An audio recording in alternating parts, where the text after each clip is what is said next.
It's been a couple of months since I did something really stupid. Now I completely regret it and barely remember most of what happened. My name is Jim Hawkins, and I have been married to my wife, Christina, for 7 years. We are both in our early 30s and seem to have a good relationship. We could always discuss our problems and disagreements. We agreed before the wedding that we would have no secrets from each other. As far as I know, this was the case until recently.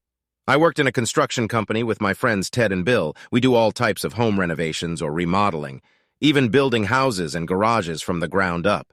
We met at a construction site a few years ago, became friends, and sometimes spent time together. We are all married, and our wives are also good friends. Ted and Emily have 2 young children. They have been married for about 5 years and are in their early 20s. Bill and his wife Judy are several years older than us. They are over 40, and their children are already grown. Chris and I didn't want kids at first, but we're considering it now. We wanted to be in a fairly good financial position before starting a family. Chris has 2 older married sisters who, along with her mother, constantly ask when she will start having children. We told them we were considering this possibility now that we were financially secure. Chris has stopped taking the pills, but we are in no rush to have children. If it happens, it happens. My parents adore Chris. I have 2 brothers and a sister, all of whom are married and have families. So my parents never put pressure on us.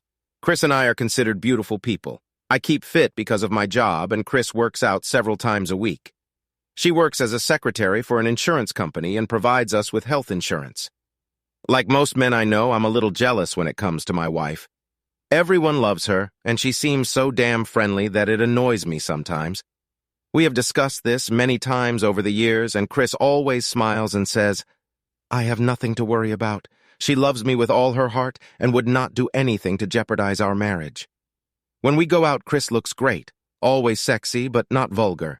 Our friends always complimented her on her appearance. Emily and Judy always looked good too. I remember Bill once said, "We really are 3 lucky people. We all have beautiful wives that any man would be proud of." I remember Chris smiling after Bill said that. One time at a party, I remember Bill saying to Ted and me, "If I ever switched wives with anyone, I would want it to be one of you." We laughed about it because Bill drank a lot and often joked about our wives. I have to admit, I didn't think much about it, but somewhere it bothered me, knowing what other men were saying about my wife. I mentioned this to Chris one day, and she laughed. "Honey, that's just Bill, you know that." The 6 of us spent a lot of time together. We all went out together and had family picnics often over the last 5 years that we worked together. Honestly, I think we all talked about each other and our wives, and they about us. But as far as I know, no one took it as more than a compliment or a joke in passing. During one of our crazy conversations, Judy said that Chris told them how good I was in bed. I have to admit, this confused me. Later, when I asked Chris what she told them, she simply said it was girl talk. She said I was a good lover and fantastic in certain ways. I said that explains why Emily sticks her tongue out at me a lot. Chris just laughed. That night when we were in bed, I asked what they were talking about their husbands. "Jim, this is women's talk. I shouldn't tell you what they say. Please, just one thing about Tim and Bill. I promise not to tell anyone. I'll give you the best I can offer if you tell me. Promise me you won't tell Tim or Bill anything. Emily says Tim doesn't do to her what you do to me. She said he's willing to make love at least twice every time. Maybe I should show her how it feels." I laughed. "If you do that, you're dead," she replied with a laugh. "What about Bill? You didn't tell me what Judy said about Bill." Okay. She said Bill was really big, not so long, but thick. Now, will you get down to business, please?" I think deep down I remember all the little things we talked about. I have to admit, knowing that our wives were talking about us. It bothered me a little, but I tried not to think about it. It made me look at my friends differently when we were all together. I think it was just the way we all looked at each other. I kept telling myself that I needed to grow up and stop being such a teenager. I had a beautiful wife who I loved with all my heart and friends who were close, almost like family. Sometimes, maybe once a month, I would go out with the guys, and at other times the girls would get together. It was just before Thanksgiving when Ted, Bill, and I went to a football game. We drank beer and had a blast after our team's victory. We decided to go to the bar after the match and continue the party. We took a taxi since we all had a lot to drink. After a couple of cocktails, Ted told us he needed to go home. Bill called him henpecked, and we all laughed a little about Bill. He was a good friend of ours, but we also believed that he was cheating on his wife. When we only went out as guys, he flirted a lot. More than once, I saw him put his hand under a woman's skirt. If I mentioned it, he always said he was just flirting but asked me not to tell Judy. A couple of times he even called me and asked if Judy called to tell her that he was on call doing assessments. He didn't ask me to do this often, but it bothered me. I even asked Chris if he had tried flirting with her. She said no more than any other man, and he was harmless and knew she loved me and wouldn't do anything to hurt me. This made me think even more. I knew Chris was being molested because she told me so many times. She said she knew how to behave, and if she ever felt threatened, she would tell me. I guess having such a wonderful, beautiful wife made me paranoid at times. Back at the bar, Bill rented a private room and invited a couple of women. I told him I wouldn't cheat on Chris, and he just laughed. It's just company, so we don't drink alone. Chris will never know. Enjoy. I was a little drunk and didn't use my best judgment. We sat down, and when the girls came in, damn, they were young. They said they were 21 and paying their way through college. Bill sat one girl on his lap, and his hand was already under her skirt. Another girl sat next to me on the couch, and while we were talking, she put her hand on my leg. She asked if she could dance for me and stood up without even waiting for an answer. I didn't know what to say, so she changed the station and turned on the music. She started dancing, and I couldn't help but look at her. Before I knew it, she had taken off her blouse and skirt and was dancing in her bra and panties. I pulled her towards me, and my hands were on her firm ass. The next thing I remember is Bill waking me up and telling me we had to go home. I must have dozed off after arriving. The girls left and my pants were down. "What the hell did I do, Bill?" I asked. He laughed. "You had a wonderful evening. You better get yourself cleaned up before Chris sees you." I went to the toilet and washed myself. I had a terrible headache, but I remember having sex. I looked at my watch and realized that an hour had passed since we entered the private room. As we left, the girls we were with waved to us. I felt bad about Chris cheating. Why did I drink so much? Chris always told me that I go crazy when I drink too much. Bill kept telling me it wasn't a big deal. Every man needs to be a little on the outside from time to time. We got into a taxi and it dropped me off at my house. Bill said he would see me on Monday. The last thing he said to me was, "Take care of your sexy little wife," and then he laughed as the taxi drove away. Chris woke up in bed and was waiting for me. I felt so tense inside when I looked at her. I wanted to break down and tell her the truth, but I wasn't sure what would happen. I didn't want to lose her. "How did the game go?" she asked. "Everything was fine. Our team won. We went to a bar and I drank too much. I don't feel well and think I'll lie down on the sofa. I don't want to keep you." Then I said it. "I love you, Christina. Good night." "I love you too, Jim. I hope you feel better. You know you can't drink that much. I don't know why you don't listen. See you in the morning." The next morning I felt bad. I had a slight headache, but what bothered me the most was that I had cheated on Chris and Bill was laughing about it. I didn't like anyone having anything over me, especially something like this. I know I tried to act normal, but Chris kept asking me what was wrong and I kept saying nothing. After a couple of days, everything was back to normal, but Bill mentioned it at work and I asked him to stop it. It was a big mistake. A week passed and Judy came in with Bill. I really didn't like the way Bill looked at Chris because I knew what kind of guy he was. After they left, Chris said she wanted to talk to me about Bill. "What about Bill?" I asked. "Judy told me she thought Bill was having an affair, and I want to know if you know anything about it," Chris said. I didn't know what to say. She said Judy found the receipt for the night we went out and said it was over $200. She wanted to know what was worth that kind of money. I didn't want to keep this lie anymore, so I broke down and told her the truth. I found out that Judy had already gotten it out of Bill and told Chris, so at least I was glad I told the truth. I told her everything I could remember, and she threw the lamp at me. I tried to apologize, but she didn't hear it. To be honest, I thought our marriage was over. She cried, went into our bedroom, and locked the door. I tried to talk to her through the door, but she turned on the TV at full volume and did not listen to me. 2 hours later, she left. I went to hug her, but she pushed me away. "Keep your dirty hands off me. You're a cheating, lying bastard." She had never spoken to me like that before. She said she was going to see Judy. I didn't know when he would return. I watched her walk out the door, get into her car, and drive away. She came back later in the evening and said we needed to talk. We sat down in the living room, but she didn't sit next to me. I talked to Judy, and she said that Bill confessed and said that you both picked up women and had sex with them. She also said that Bill put something in your drink. I can't forgive you for cheating on you. You could leave instead of going to a private room with other women. Chris, believe me, I didn't mean it. Bullshit. You even told me you accepted the dance and you want me to believe that you didn't want sex with that girl. How stupid do you think I am? So what now? I asked. You know I love you and I promise to never do that again. Damn, I was drunk and made a big mistake. You don't have a good excuse for cheating on me. All I'll say is that I'm going to get back at you. What do you mean? You're going to intentionally cheat on me? What kind of man do you think I am? If I find out you cheated on me, I'm leaving here. I can't change what's been done. But damn it, I'm not going to sit back and watch you have an affair. As you wish, you won't know with whom or when. If you prefer a divorce right now, then file for it. I'll sign the papers.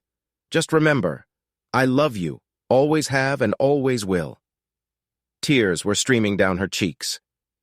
I decided not to do anything for now, hoping that Chris would get over my infidelity. The holidays were approaching and I was hoping to make it through. I didn't invite Bill into the house anymore. We worked together, but we weren't that close anymore. In fact, I also became distant from Ted. His wife Emily told him she didn't want him to talk to me or Bill. Their wives were still in contact with Chris, but I let Chris know that I wanted nothing to do with their husbands. In fact, after the new year, I was going to start working on my own and doing electrical work. I was a certified electrician. We hadn't had sex in over a week and Thanksgiving was approaching.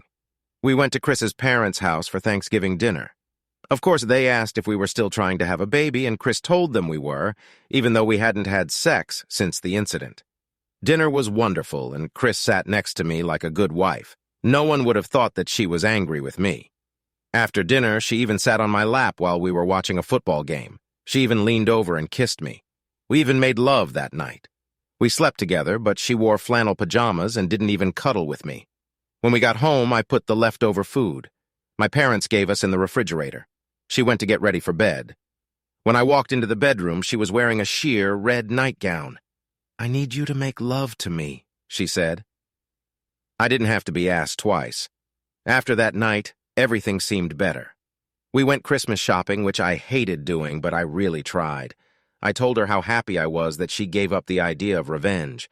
She looked at me and said, "Who said I gave up on this idea? You should feel what I felt when I found out that you cheated on me and slept with another woman." I was speechless. I told her again that I was sorry and there was nothing I could do about it. I also repeated to her that if she cheated on me, I would have no choice but to leave her. "Do what you have to. There's nothing more to say," she told me. The next week, she said she was going to her company's office party and asked if I wanted to go. Although I would have preferred to stay at home, I went with her. The last thing I needed was for her to dress sexy in a crowd of horny men. I stayed close to her most of the time. Every time I walked away to get a drink or snack, some guy would walk up to her. I knew I was being paranoid and kept coming back to stand next to her. I became a wreck, knowing that if she wanted to carry out her revenge, there would be men ready to help her. When we got home, we went to bed, and I tried to give her the best sex of her life. I didn't want her to think about another man. She told me half a dozen times how good it was and how much she loved me. We visited our relatives every evening, exchanging Christmas gifts. My siblings adored Chris and said she was the best thing that ever happened to me. I couldn't agree more. She was my life, and I felt like she was in danger. No one would have thought we were in trouble the way she held my hand, sat on my lap, and kissed me. Her sister told us that we looked like two lovers. I had to wonder if everything would collapse in one moment. She told me she would be home late one evening during New Year's week. Her office was throwing a small party at the restaurant and lounge for their employees. In the morning, I watched her get dressed. She put on a bra and panty set and a nice skirt and blouse.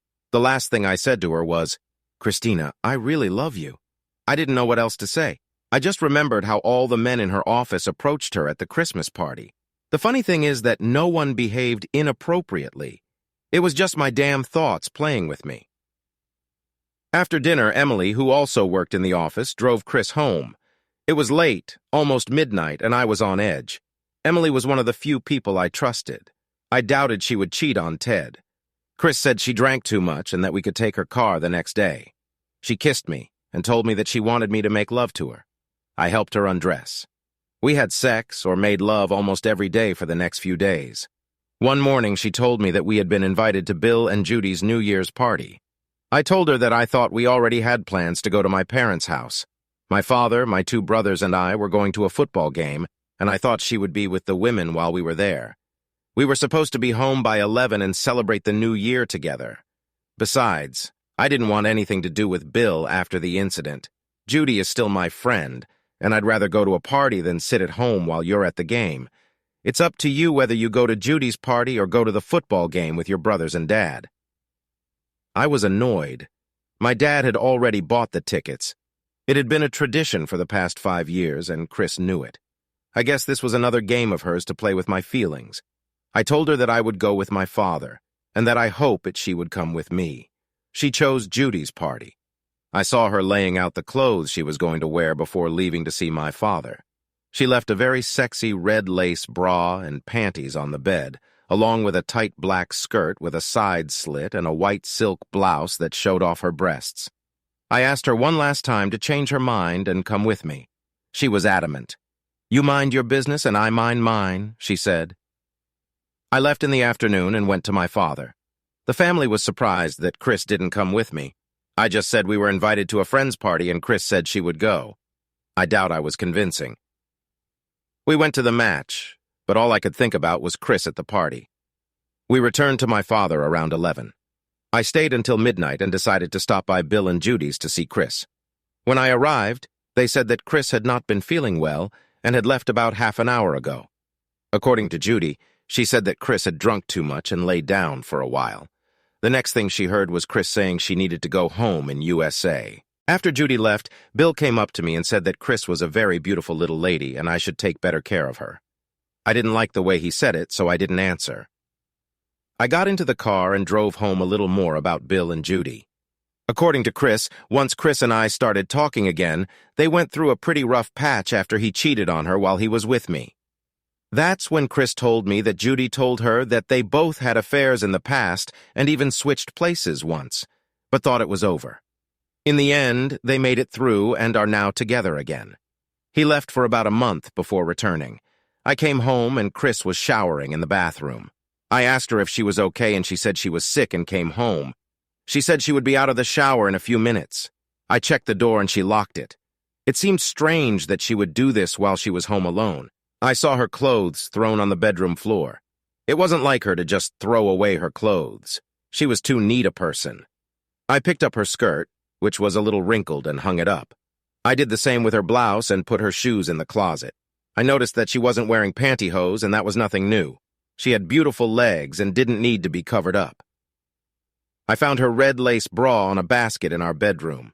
I looked and couldn't find panties that fit her.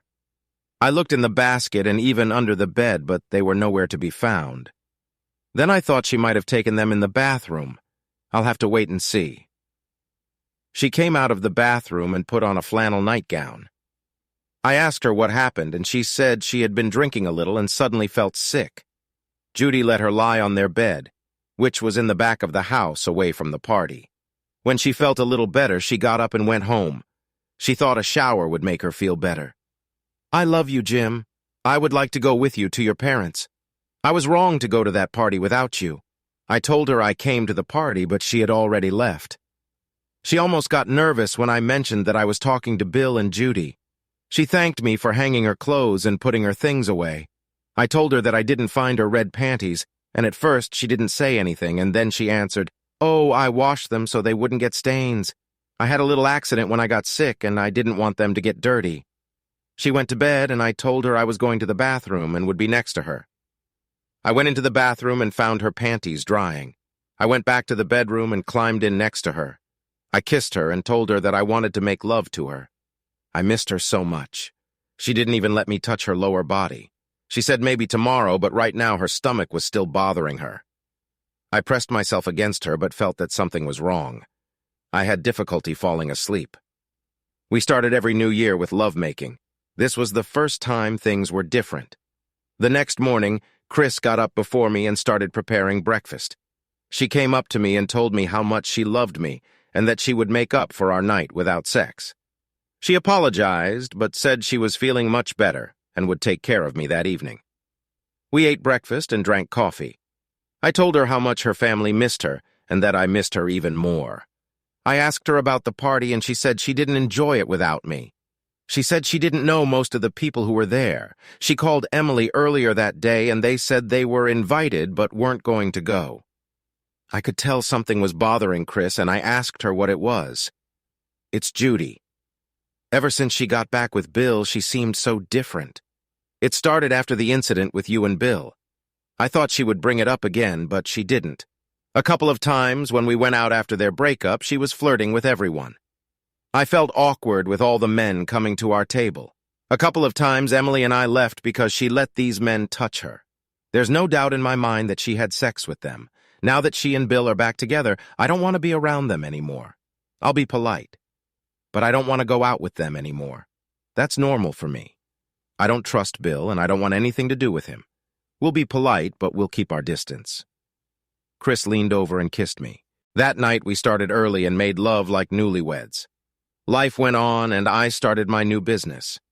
Chris kept her word and almost completely cut ties with Bill and Judy. I guess they realized that we no longer wanted to be close friends after refusing their invitations to meet. Since I no longer worked with Bill, I had no reason to talk to him. Chris continued to talk to Emily and we went out with them a couple of times. Emily worked in the same office as Chris, so they communicated regularly. From Chris's side, everything looked a little different. Jim and I had a good marriage. We rarely hid anything from each other. I was really hurt when he picked up some young woman and slept with her. I don't know if it would have made a difference if he had told me the truth right away, but it hurt me. I hated hearing it from Judy for the first time. We were friends with Emily and Ted. Emily worked with me at the insurance company and Ted worked with Jim. Emily kept Ted at bay. They had 2 small children and spent a lot of time together. I often thought about having children and starting a family like Ted and Emily. Jim and I talked about it and I stopped taking the pills. My parents always asked me when we would start a family. They were happy to know that we were really trying. Our other friends were Bill and Judy. Bill worked with Jim and Judy worked in retail. We were close friends, but the relationship changed. It started when Jim was with Bill the night he cheated on me. I needed someone to talk to, so I chose Judy since she was older. She was the one who found the receipt that Bill left at the bar. She told me everything she learned from Bill. When I asked Jim about this, he told me the whole bitter truth. How he got drunk and slept with this woman. I didn't know what to do. I thought about leaving, but the problem was that I loved him. I decided to talk to Judy about cheating given that her husband also cheated. Then she told me that this was not the first or even the second case for Bill. When their children were younger, she decided to stay with Bill for the sake of the children. Then she told me that what is good for the goose is also good for the goose. She started going out and having casual relationships from time to time. I couldn't believe she was telling me this. She told me that she and Bill once went on vacation and even switched partners with another couple. According to Judy, they only did it once, and she told Bill she would never do it again. I asked her what I should do about Jim. She said I should get back at him by having an affair and letting him know I did it. I could never do this to Jim. I love him. I would divorce him before I cheated. Judy replied, then don't have an affair, but tell him you're going to do it someday, and you'll never tell him when or with whom, but it'll happen once. I don't know if I can make him believe it. You just have to plant the thought. He'll be punished enough every time you go out. If you just leave it like that, he'll probably do it again. That's how men are. Not Jim. I think he really regrets what he did. What about Bill? What are you going to do? I kicked him out, but I'll take him back before the holidays. Until then, maybe I'll have some fun. I returned home and told Jim that we needed to talk. I told him what Judy suggested. You don't have a good excuse for cheating on me. All I'll say is that I'm going to get back at you. What do you mean? Asked Jim. You're going to cheat on me on purpose. What kind of man do you think I am? If I find out you cheated on me, I'm leaving here. I can't change what's been done, but damn it, I'm not going to sit back and watch you're having an affair. As you wish, I held my position. You won't know with whom or when. If you prefer a divorce right now, then file for it. I'll sign the papers. Just remember, I love you, always have and always will. After that day, something changed. I was holding back on sex, and Jim was doing everything he could to please me. I wanted to tell him that I could never cheat on him, but at least he was concerned. We went to my parents' house for Thanksgiving, and I acted like a bride in love. I sat on Jim's lap and kissed him. I know it surprised him, but I really loved him. That night when we returned home, we made love. It felt so good to make love to him again. We got through the holidays, and he hinted that he was glad I didn't take revenge on him. I think that made me a little angry. And I told him I never said I wasn't going to do it. He will never know when or with whom. The truth is that I never intended to cheat on him. I loved him too much. When I went out with the girls a couple of times, I did dance with some guys, but it didn't go any further. Judy allowed men to touch her, and God knows what else. But I waited until I got home and enjoyed my husband. We went to my company's Christmas party, and Jim didn't leave my side. He was almost too protective, but I liked that he cared. I went to the company's New Year's party and exaggerated its importance, but it wasn't that big of a deal. I gave the senior boss a kiss on the cheek on New Year's Day, and that was it. But I made a big deal out of it for Jim. Sex with him that night was wonderful. This brings us to New Year's Eve. We received an invitation to Judy and Bill's party. These were many of their old friends. I was angry at Jim for choosing to go to a stupid football game instead of being with me. Now I understand how stupid that was. He got together with his father and brothers for a match once a year, and I made him choose. I went to the party and was met by Judy and Bill. I really didn't like the way Bill looked at me. They introduced me to some of their friends who were older than me. I really felt out of place, but I found people I could talk to. Judy told me that Emily and Ted were coming, but when I called Emily, she said she told Judy they weren't coming. Bill brought me another drink and I drank it. After about 20 minutes, I began to feel ill and dizzy. I mentioned this to Judy, and she took me to their bedroom at the back of the house where I could rest for a while without interruption. She said they had a private bathroom if I got sick. I lay down on the bed and immediately passed out. I started dreaming about Jim. It seemed so real. My blouse was unbuttoned and my lace bra came off. It was so nice. The next thing I remember is Jim lifting my side-slit skirt and removing my red lace panties.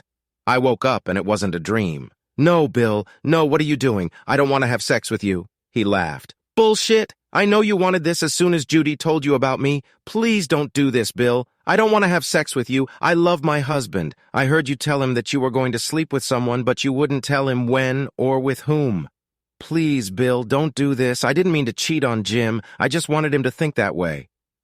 "It's late, honey," he said. This lasted about 10 minutes.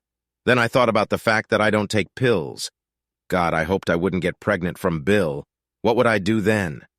He left the room and I went to the bathroom to clean myself up. I dressed as best I could and left the room. I saw Judy and told her I was going home. She said she hoped I would get better and wished me a happy new year. I'm absolutely sure she didn't know what Bill did. After arriving home, I jumped into the shower to wash away the dirty feeling. I washed my lace panties with soap and detergent. I couldn't tell Jim what happened. I knew he would take his gun and kill Bill. I heard Jim knock on the bathroom door and ask if I was okay. I told him I had an upset stomach, which was not a lie. My insides were boiling with fear because of what had happened. We always started every new year by making love, but on this night I couldn't let that happen. I put on my flannel pajamas and told him I felt bad and promised to make it up to him. I got up early the next morning and made us breakfast, trying to be a loving and caring wife all day. We visited my parents early in the morning but returned home and made love for several hours. I just hoped Jim wouldn't notice or feel anything unusual when we made love. I even thought about taking the morning after Bill, but I needed a prescription and I couldn't explain it to Jim since we were trying to conceive. I decided that I would just take the risk. I also talked to Jim about no longer keeping close ties with Judy and Bill. After my explanation, he agreed with me. Things between Jim and I were good. We visited relatives and other friends. Jim started his own construction business and he kept regular hours. It was late February when I told him that I had missed my second period. We went to the doctor together in March and found out that I'd been pregnant for a couple of months. Jim was so happy to be a father. Needless to say, I prayed that the child would be his and be like him. At the 5th month, we were told it would be a girl, and we decided to name her Sarah after Jim's grandmother. My parents were so happy for us, as were Jim's parents. Word spread and Judy called me to congratulate me. I told her I was pregnant and Jim and I were both happy. She congratulated us on becoming parents. I'm absolutely sure Bill didn't tell her, but I would deny it if it ever came up. When it was time to give birth, Jim was with me. He was in the delivery room and even cut the umbilical cord.